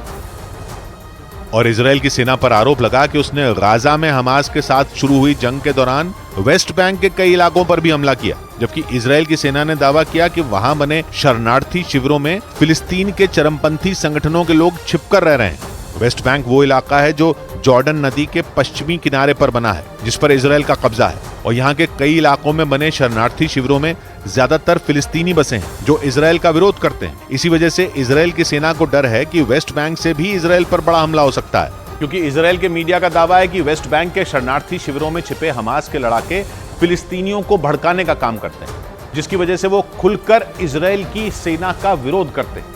वेस्ट बैंक में 15 से ज्यादा शरणार्थी कैंप हैं, जिनमें फिलिस्तीन के लोग रहते हैं और वो वेस्ट बैंक पर इसराइल का कब्जा नहीं चाहते हैं, इसीलिए अक्सर वहां के शरणार्थी शिविरों में रहने वाले लोगों की इसराइल की सेना से झड़प की खबरें सामने आती रहती हैं। वेस्ट बैंक को 1967 की जंग में इसराइल ने जॉर्डन से छीन लिया था और इस पर कब्जा कर लिया था, इसीलिए वहां रहने वाले फिलिस्तीनी इसराइल का विरोध करते हैं। इतना ही नहीं, इसराइल के मीडिया का दावा है कि चरमपंथी संगठन के लड़ाके भी जॉर्डन के रास्ते वेस्ट बैंक में घुसते हैं, क्योंकि जॉर्डन जंग में हमास का साथ दे रहा है। दावे के मुताबिक चरमपंथी लड़ाके वेस्ट बैंक में शरणार्थी शिविरों में छिपकर फिलिस्तीनियों के बीच रहते हैं। इसीलिए इसराइल की सेना ने वेस्ट बैंक में सख्ती बढ़ा दी है और वहां के शरणार्थी शिविरों पर छापेमारी तेज कर दी है। उधर फिलिस्तीन के चरमपंथी संगठन हमास के लड़ाकों की बर्बरता की रोंगटे खड़े कर देने वाली एक कहानी सामने आई। इजरायल के स्वास्थ्य कर्मियों ने दावा किया कि 7 अक्टूबर को हमास ने हमलों के दौरान नवजात बच्चों तक को नहीं बख्शा था। और उन्होंने हमास के लड़ाकों की दरिंदगी की जो कहानी बताई, उसे सुनकर हर किसी के रोंगटे खड़े हो गए, क्योंकि इजरायल में आपातकालीन हालात में अपनी सेवाएं देने वाले कर्मचारियों ने दावा किया कि 7 अक्टूबर को हमास के लड़ाकों ने हमले के दौरान नवजात बच्चों को अवन में जिंदा भून दिया था। और वहां की फॉरेंसिक टीम ने बताया कि हमलों के बाद किबुत्ज बेरी इलाके से एक बच्चे के अवशेष पाए गए थे, जिसे जलाकर मारने का दावा किया गया। फॉरेंसिक टीम के मुताबिक उनके पास एक छोटे बैग में बच्चे का शव आया था और बच्चे का शरीर पूरी तरह जला हुआ और सूजा हुआ था। 7 अक्टूबर को हमास के लड़ाकों ने इजरायल में जो कत्लेआम मचाया था, उसकी सबसे भयावह तस्वीरें किबुत्ज बेरी इलाके में ही देखने को मिली थी, क्योंकि इजरायल का किबुत्ज बेरी इलाका गाजा बॉर्डर के करीब है और वहां हजारों लोग रहते थे। इस बीच इजरायल की सेना ने पहली बार 7 अक्टूबर को हमले में इस्तेमाल हुए हमास के लड़ाकों के हथियारों को भी दिखाया। उस दिन हमास ने इजरायल पर 5000 से ज्यादा रॉकेट दागे थे और उसके लड़ाकों ने इजरायल में घुसकर कत्लेआम मचा दिया था। और उसी हमले के बाद हमास और इजरायल के बीच जंग शुरू हो गई। इस बीच इजरायल की सेना ने पहली बार उन हथियारों को दिखाया जिनके जरिए हमास के लड़ाकों ने इजरायल में तबाही मचाई थी और वहां के लोगों की हत्या की थी। इजरायल की सेना के मुताबिक हमास के लड़ाकों के पास से कई AK-47 राइफलें, रॉकेट लॉन्चर और हैंड ग्रेनेड के साथ ही कई दूसरे घातक हथियारों का जखीरा मिला। जबकि इजरायल की तरफ से दावा किया गया कि इन्हीं हथियारों से 7 अक्टूबर को हमास के आतंकियों ने मौत का तांडव मचाया था। और इजरायल की सेना के मुताबिक हमास के उस हमले में सैकड़ों इजरायलियों की जान चली गई थी। इसके अलावा इजरायल की सेना ने यह भी दावा किया कि हमास के लड़ाकों ने 7 अक्टूबर के हमले में खतरनाक थर्मोबैरिक ग्रेनेड का भी इस्तेमाल किया था। और दावा है कि हमास ने इजरायल के खिलाफ जंग में चीन और उत्तर कोरिया के हथियारों का इस्तेमाल किया। पश्चिमी मीडिया के मुताबिक इजरायल की सेना को हमास के लड़ाकों के पास से जो हथियार मिले, उनमें चीन और उत्तर कोरिया के भी हथियार शामिल हैं। और उन्हीं हथियारों के जरिए हमास ने इजरायल में तबाही ला दी थी। 7 अक्टूबर को जब हमास ने इजरायल पर 5000 रॉकेट दागे थे, तभी नेतन्याहू ने हमले के पीछे अपने दुश्मन देशों का हाथ बता दिया था। और इस बीच पश्चिम के मीडिया ने साउथ कोरिया के 2 रक्षा विशेषज्ञों के हवाले से दावा किया कि हमास ने इजरायल पर उत्तर कोरियाई F-7 रॉकेट का इस्तेमाल किया था, जो कंधे से दागा जाने वाला एक हथियार है। और ऐसे हथियारों का इस्तेमाल आमतौर पर बख्तरबंद वाहनों के खिलाफ किया जाता है। रिपोर्ट में यह भी दावा किया गया है कि किम जोंग उन ने अपने अधिकारियों को जंग में हमास का साथ देने के आदेश दिए थे, जबकि उत्तर कोरिया ने इन दावों के पीछे अमेरिका का हाथ बताया था और उस पर अफवाह फैलाने का आरोप लगा दिया था। और पश्चिमी मीडिया ने दावा किया कि फिलिस्तीन के चरमपंथी संगठन हमास के पास पानी के अंदर वार करने वाला खतरनाक ड्रोन भी है। और दावा किया गया कि हमास ने अपने इस घातक हथियार का इस्तेमाल 7 अक्टूबर को इजरायल पर हमले के दौरान भी किया था। और अब हमास ने पानी के अंदर वार करने वाले उस ड्रोन का वीडियो भी जारी किया, जिसमें अल-कसाम ब्रिगेड के 4 गोताखोरों को उसे पानी में ले जाते हुए दिखाया गया, जो एक छोटी पनडुब्बी के आकार की दिखाई दी। हालांकि हमास की तरफ से जारी वीडियो में इस खतरनाक ड्रोन के बारे में बहुत ज्यादा जानकारी नहीं दी गई, लेकिन उस वीडियो में उस ड्रोन के ऊपर एक एंटेना जैसा लगा दिखाई दिया, जिसके बारे में पश्चिमी मीडिया ने आशंका जताई कि उसका इस्तेमाल विस्फोट करने के लिए हो सकता है, जिससे जहाजों को डुबोए जा सके। इसके साथ ही दावा किया गया कि उस पर एक कैमरा भी लगा हुआ है, जो उस ड्रोन के आसपास की गतिविधियों को दिखाता है। इस बीच इजरायल में हुए 7 अक्टूबर के हमले के बाद वहां के कई इलाकों की सूरत ही बदल गई। न्यूज़ 18 की टीम इजरायल और गाजा बॉर्डर के करीब किबुत्ज कफर अजा इलाके में पहुंची, जहां 7 अक्टूबर को हमास के लड़ाकों ने भीषण हमले किए थे और घरों से लेकर गाड़ियों तक को आग के हवाले कर दिया था। ऐसे में जब न्यूज़ 18 की टीम वहां पहुंची तो वहां सिर्फ तबाही और बर्बादी के निशान ही नजर आए और चारों तरफ राख हो चुकी गाड़ियां दिखी। जब यहां से घुसे तो ये एरिया कितना बर्बाद किया वो देखिए। तमाम कारों में आग लगाई है, तोड़ा फोड़ा है, ग्रेनेड डाला है। हमास के लड़ाकों ने सिर्फ गाड़ियां ही नहीं बल्कि वहां मौजूद घरों में भी आग लगा दी थी, जिसके निशान वहां साफ नजर आए। वहां के कई घरों की दीवारों पर बमबारी और गोलीबारी के निशान भी दिखाई दिए। हर तरफ जलाया इसलिए ताकि जो लोग छुपे हो बंकर में उन तक तपिश जाए और तपिश से उनकी मौत हो जाए, जो जिनको वो पकड़ नहीं पाए। 7 अक्टूबर को हमास के लड़ाकों ने लोगों के घरों में घुसकर कत्लेआम मचाया था, जिसकी वजह से कई घरों के अंदर खून के निशान अब भी मौजूद हैं। उधर इजरायल और हमास में जारी जंग के बीच चीन ताइवान पर हमला करने की तैयारी में। ऐसा इसलिए क्योंकि चीन लंबे वक्त से ऐसे ही मौके की तलाश कर रहा था। जब अमेरिका किसी दूसरी जंग में व्यस्त हो जाए और ताइवान पर चीन के कब्जे का रास्ता बिल्कुल साफ हो जाए। क्योंकि जहां एक तरफ अमेरिका पहले से ही रूस के खिलाफ यूक्रेन की मदद में जुटा था, वहीं दूसरी तरफ जैसे ही हमास ने इजराइल पर हमला किया तो अमेरिका इजराइल की ढाल बनकर उसके साथ खड़ा हो गया और अमेरिका समेत सभी पश्चिमी देशों का पूरा ध्यान इन दोनों फ्रंट पर लग गया, जिसके बीच चीन युद्ध का तीसरा फ्रंट खोलने की तैयारी कर रहा है। क्योंकि चीन को अब वो मौका नजर आ रहा है जब वो ताइवान पर हमला कर सकता है, क्योंकि वो जानता है कि अगर इस वक्त चीन और ताइवान में जंग शुरू हुई तो अमेरिका उसे बचाने के लिए इस जंग में नहीं कूद पाएगा, क्योंकि अमेरिका पहले ही 2 फ्रंटों पर उलझा हुआ है। और इसीलिए मौका परस्त चीन ने एक बार फिर ताइवान की सीमा में घुसने की कोशिश की। ताइवान के रक्षा मंत्रालय ने दावा किया कि एक रोज पहले चीन के 20 लड़ाकू विमान दोनों देशों के बीच बनी मीडियन लाइन पार करते हुए ताइवान में घुस गए। और ऐसा करके चीन ताइवान को युद्ध के लिए ललकार रहा है, क्योंकि लंबे वक्त बाद उसे ऐसा मौका मिला है जब वो अमेरिका की दखलंदाजी के बिना ताइवान पर कब्जा कर सकता है, क्योंकि अभी अमेरिका का पूरा ध्यान हमास और इजराइल के बीच जारी जंग में लगा हुआ है। ऐसे में चीन ने अपने 20 लड़ाकू विमानों को ताइवान और चीन के बीच बनी मीडियन लाइन के पार भेज दिया। मीडियन लाइन अमेरिका की ओर से बनाई गई वो लाइन है जो ताइवान स्ट्रेट में चीन और ताइवान को अलग करती है, लेकिन चीन इस सीमा को मानने से इनकार करता आया है, क्योंकि वो ताइवान को अपनी जागीर मानता है और हर हाल में उसे हड़पना चाहता है। और ताइवान पर कब्जा करने के लिए चीन पहले से ही मौके की तलाश में, इसलिए वो इस मौके को नहीं छोड़ना चाहता जब किसी का भी ध्यान ताइवान की तरफ नहीं है। इससे पहले साल 1962 में भी चीन ऐसा कर चुका है, जब उसने मौका देखकर भारत को जंग की आग में झोंक दिया था। क्योंकि साल 1962 वो वक्त था जब सोवियत संघ और अमेरिका के बीच परमाणु युद्ध की नौबत आ गई थी। उस वक्त अमेरिका की सांसें अटक गई थी, क्योंकि अमेरिका के फ्लोरिडा के तट से महज 150 किलोमीटर दूर क्यूबा में सोवियत संघ ने अपनी परमाणु मिसाइलें तैनात कर दी थी। और इस परमाणु संकट के बीच ही मौका परस्त चीन ने भारत पर हमला कर दिया था, क्योंकि चीन इस बात को अच्छी तरह से जानता था कि परमाणु युद्ध के संकट के बीच भारत के साथ जमीनी लड़ाई पर कोई ध्यान नहीं देगा। और अब चीन को एक बार फिर वैसा ही मौका दिख रहा है, क्योंकि अमेरिका समेत सभी पश्चिमी देशों का ध्यान रूस यूक्रेन और हमास इजराइल जंग पर लगा हुआ है। ऐसे में अगर वो ताइवान पर हमला करता है तो ताइवान को बचाने के लिए आना अमेरिका के लिए आसान नहीं होगा और ताइवान पर कब्जा करने में चीन कामयाब हो सकता है। और जब अमेरिका और कनाडा के जहाज ताइवान की सीमा में घुसे तो चीन बुरी तरह भड़क गया। उसने अमेरिका को खुली चेतावनी दे दी कि ताइवान की आजादी के लिए अगर कोई भी कदम उठाया गया तो वो किसी को भी नहीं छोड़ेगा, क्योंकि चीन ताइवान को अपना ही हिस्सा मानता है और वो किसी भी कीमत पर ताइवान को चीन से अलग नहीं करना चाहता है। ऐसे में जब अमेरिका और कनाडा के जंगी जहाज ताइवान की सीमा में घुस गए तो चीन बुरी तरह बौखला गया और उसने अमेरिका को सीधे धमकी दे डाली कि अगर फिर ऐसा हुआ तो उसका अंजाम बहुत बुरा होगा। चीन ने दावा किया कि पिछले 2 महीनों में ऐसा दूसरी बार हुआ जब अमेरिका और कनाडा के जहाज ताइवान की सीमा में नजर आए, जिसके बाद से ही चीन की नौसेना हाई अलर्ट पर है और वो ताइवान की सीमा पर अमेरिका की होने वाली हर हरकत पर नजर बनाए हुए हैं। मतलब साफ है कि ताइवान पर कब्जा करने के लिए चीन युद्ध के लिए पूरी तरह तैयार है और इसीलिए उसने अमेरिका को तीसरा फ्रंट खुलने की चेतावनी दे दी। लेकिन जंग के अमेरिका के लिए तीसरा फ्रंट खुलना किसी चुनौती से कम नहीं होगा, क्योंकि अमेरिका पहले से ही रूस के खिलाफ यूक्रेन की मदद के लिए अपने हथियार भेज रहा है और अब हमास के खिलाफ जारी जंग में भी अमेरिका ने इजराइल के लिए अपने हथियारों का भंडार खोल दिया है, जिसकी बदौलत इजराइल की सेना गाजा में घुसकर हमास के ठिकानों को निशाना बना रही है। पश्चिमी मीडिया की एक रिपोर्ट के मुताबिक साल 1946 से साल 2023 तक अमेरिका इजराइल को $263 बिलियन यानी 21 लाख करोड़ रुपए की मदद दे चुका है।